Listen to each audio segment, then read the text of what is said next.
مبین طالب مشرانو ته د خراساني ښکرونه مات او ژبه یې پرې کړئ. سلام، وخت مو پخیر. په موږ ته راځي تازه او مهم خبرونو ته.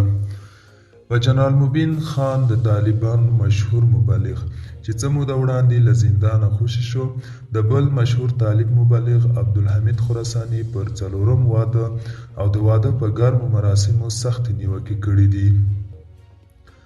ښاغلي مبین د عبدالحمید خراساني د واده د مراسمو د موټریز کاروان د ویډیوګانو عکسونه په خپل ایکس پاڼه خپاره کړي او ورسره یې لیکلي چې موږ د یوې مرمۍ جوړېدو وړتیا نه لرو، خو خراساني په دومره خرچو او مصارفو کې واده کوي.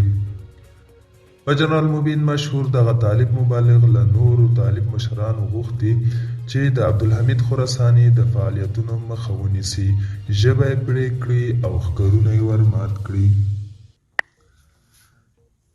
بل خوا سیګار داعش تاجکستاني وګړي خپل لیکو ته جذب کړي دي.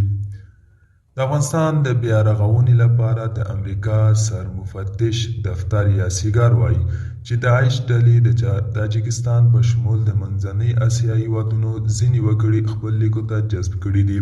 سیګار د امریکا کانګریس ته په خپل 3 میاشتني راپور کې چې 13 ورځې وړاندې شو ویلي داعش ډلې په مسکو، ترکیه، افغانستان کې ځینې بریدونه کړي دي. دا بریدونه نړۍ ته ګواښ دي. د امریکا کانګریس ته د سیګار وړاندې شوي راپور کې اندېښنه ښودل شوې چې افغانستان باید د ترهګرو پر ځاله بدل نشي.